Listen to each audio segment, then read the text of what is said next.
CTET शिक्षक के आज छठे एपिसोड में मैं निरंजन कुमार आप सभी का स्वागत करता हूं। आज का हमारा जो एपिसोड होगा यह बाल केंद्रित एवं प्रगतिशील शिक्षा पर ही आधारित होगा। तो चलिए आज के शिक्षक एपिसोड की शुरुआत की जाती है और आज का पहला सवाल है, निम्न में से कौन सी स्थिति बाल केंद्रित कक्षा कक्ष को प्रदर्शित कर रही है।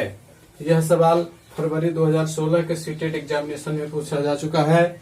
ऑप्शंस देखें, एक कक्षा जिसमें शिक्षिका नोट लिखा देती है और शिक्षार्थियों से उन्हें याद करने के लिए कहा जाता है। दूसरा ऑप्शन है, एक कक्षा जिसमें पाठ्य पुस्तक एकमात्र संसाधन होता है जिसका संदर्भ शिक्षिका देती है।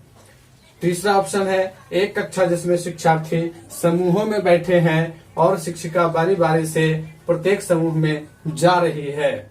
चौथा ऑप्शन है, एक कक्षा जिसमें शिक्षार्थियों का व्यवहार शिक्षिका द्वारा दिए जाने वाले पुरस्कार और दंड से संचालित होता है। तो जल्दी से सोच करके बताइए इसका सही आंसर क्या होगा।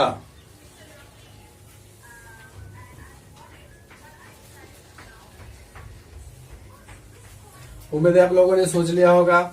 आसान सा ही सवाल है। कहता है कि निम्न में से कौन सी स्थिति बाल केंद्रित कक्षा कक्ष को प्रदर्शित कर रही है। यहाँ ध्यान में रखेंगे बाल केंद्रित, जिसके केंद्र में बालक होंगे। तो यहाँ जो पहला ऑप्शन है, कहता है कि शिक्षिका नोट लिखा देती है और बच्चे जो है याद करते हैं। तो यह रटन प्रणाली है, यह बाल केंद्रित शिक्षा नहीं है।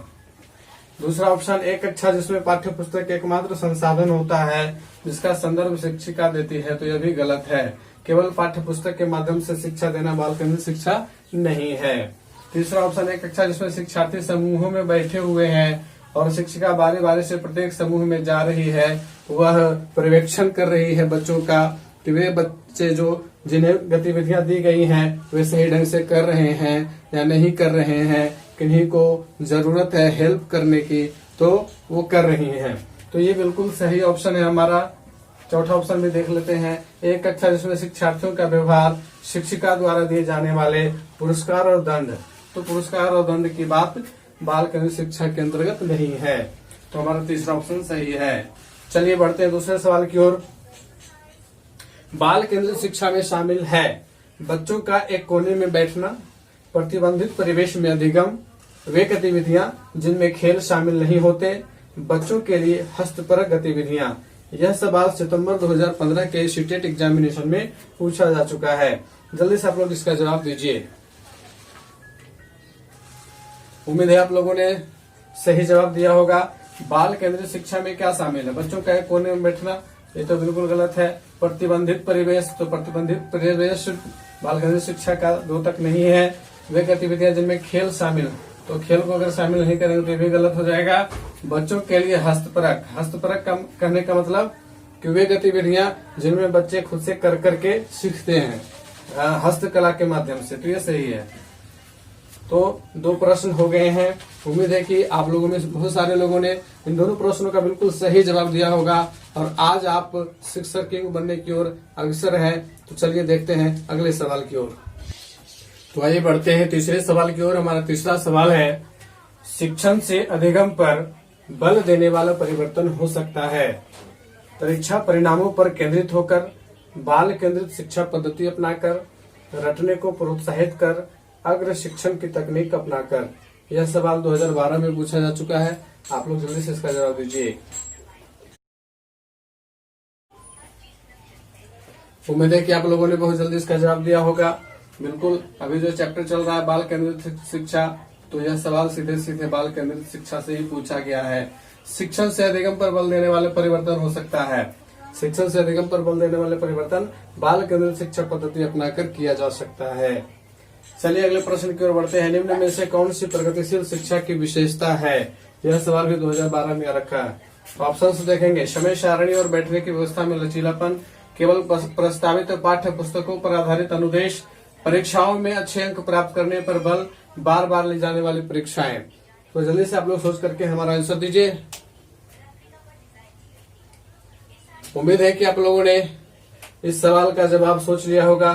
चलिए इसके ऊपर डिस्कशन कर लेते हैं। कहता है कि कौन सी प्रगतिशील शिक्षा की विशेषता है, समय सारणी और बैठने की व्यवस्था में लचीलापन। ये तो सही है। ऑप्शंस देख लेते हैं। केवल प्रस्तावित पाठ्य पुस्तकों पर आधारित अनुदेश, केवल प्रस्तावित नहीं, ये गलत होगा। परीक्षाओं में अच्छे अंक प्राप्त करने पर बल, अच्छे अंक प्राप्त करने पर कोई भी शिक्षण पद्धति बल नहीं देता है। बार बार ली जाने वाली परीक्षाएं, ये भी गलत है। तो हमारा पहला ऑप्शन सही है। उम्मीद है कि आप लोगों ने अब तक चौका लगा लिया होगा। तो बढ़ते हैं 5वें सवाल की ओर। हमारा 5वां सवाल है, बाल केंद्रित शिक्षा शास्त्र का अर्थ होता है बच्चों को नैतिक शिक्षा देना, बच्चों को शिक्षक का अनुगमन और अनुसरण करने के लिए कहना, बच्चों की अभिव्यक्ति और उनकी सक्रिय भागीदारी को महत्व देना, बच्चों को पूर्ण रूप से स्वतंत्रता देना। यह प्रश्न भी फरवरी 2016 में आया हुआ है। तो जल्दी से आप लोग सोच करके जवाब दीजिए।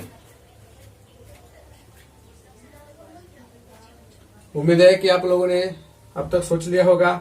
बाल केंद्रित शिक्षा शास्त्र का अर्थ, तो पहला जो है बच्चों को नैतिक शिक्षा देना, यह थोड़े अर्थों में सही लग रहा है। बच्चों को शिक्षक का अनुगमन और अनुसरण करने के लिए कहना, बच्चों की अभिव्यक्ति और उनकी सक्रिय भागीदारी को महत्व देना, बच्चों की अभिव्यक्ति और उनकी सक्रिय भागीदारी, ये सबसे बेहतर है। बच्चों को पूर्ण रूप से स्वतंत्रता देना नहीं, ये हमारा तीसरा जो ऑप्शन है वो सबसे अच्छा है, सबसे सटीक और सबसे उपयुक्त आंसर यही है, बच्चों की अभिव्यक्ति और उनकी सक्रिय भागीदारी को महत्व देना। तो 5 प्रश्न कंप्लीट हो चुके हैं। अब बढ़ते हैं आज के सीरीज के आखिरी सवाल की ओर। तो उम्मीद है कि आप लोग बिल्कुल छक्का लगाने के लिए तैयार होंगे। तो आइए बढ़ते हैं आज के आखिरी सवाल की ओर। लेकिन उससे पहले मैं ये आप लोगों को कहना चाहता हूँ कि अभी तक आप लोगों ने जो 5 सवालों के जवाब दिए, क्या वे सारे सही थे? यदि नहीं तो इसके पीछे का कारण क्या है? क्या आपने हमारा डिटेल क्लास देखा है? यदि नहीं देखा है तो प्लीज जाकर के देख लें, क्योंकि बिना डिटेल क्लास देखे हुए आप ऑब्जेक्टिव को बिल्कुल सही नहीं बना सकते हैं। तो चलिए बढ़ते हैं छठे सवाल की ओर। हमारा छठा सवाल है, केंद्रीय माध्यमिक शिक्षा बोर्ड सीबीएसई द्वारा अपनाए गए प्रगतिशील शिक्षा के प्रतिमान में बच्चों का समाजीकरण जिस प्रकार से किया जाता है उससे अपेक्षा की जा सकती है कि ऑप्शन है, वे समय नष्ट करने वाली सामाजिक आदतों प्रवृत्ति का त्याग करें तथा सीखें कि किस प्रकार अच्छी श्रेणियां पाई जा सकती हैं। दूसरा ऑप्शन, वे सामूहिक कार्य में सक्रिय भागीदारिता का निर्वाह करें तथा सामाजिक कौशल सीखें।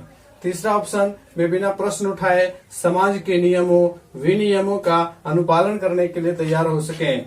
चौथा ऑप्शन, किसी भी प्रकार की सामाजिक पृष्ठभूमि होते हुए भी वे वह सब स्वीकार करें जो उन्हें विद्यालय द्वारा प्रदान किया जाता है। तो जल्दी से सोच करके इस छठे सवाल का जवाब दें और बन जाए आज का सिक्सर किंग।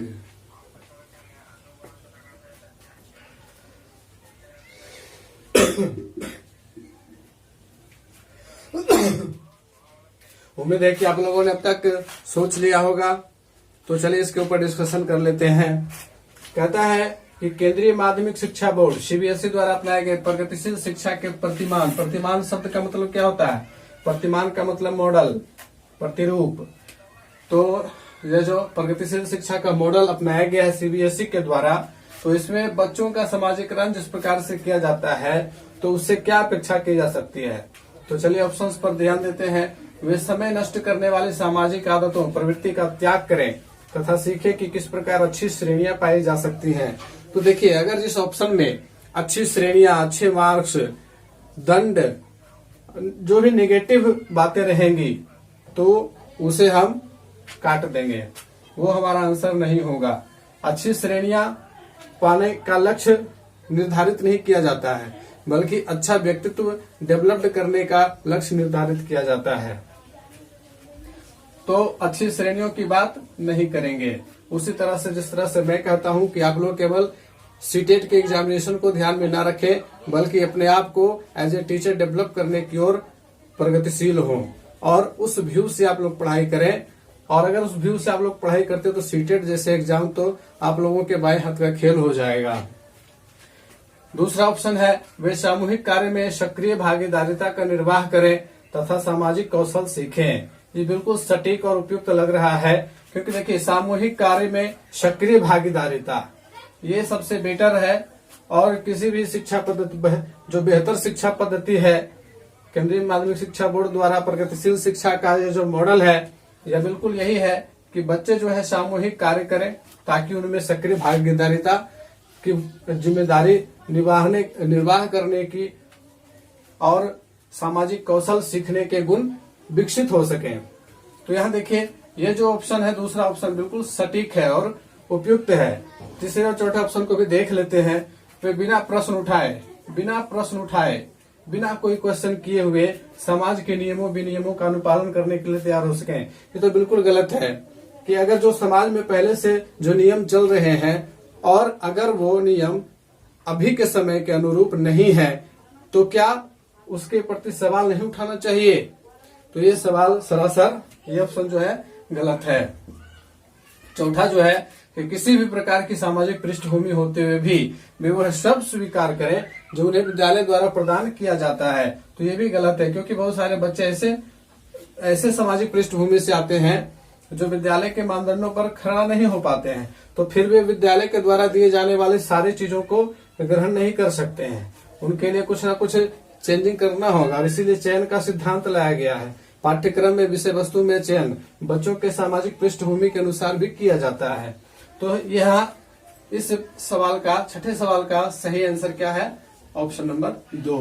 तो उम्मीद है कि आज का ये जो 6 सवाल आए हैं ये आप लोगों को बहुत अच्छे लगे होंगे, और आप लोगों में से कई लोगों ने इन 6 सवालों के सही जवाब दिए होंगे और बन गए होंगे आज के शिक्षक किंग।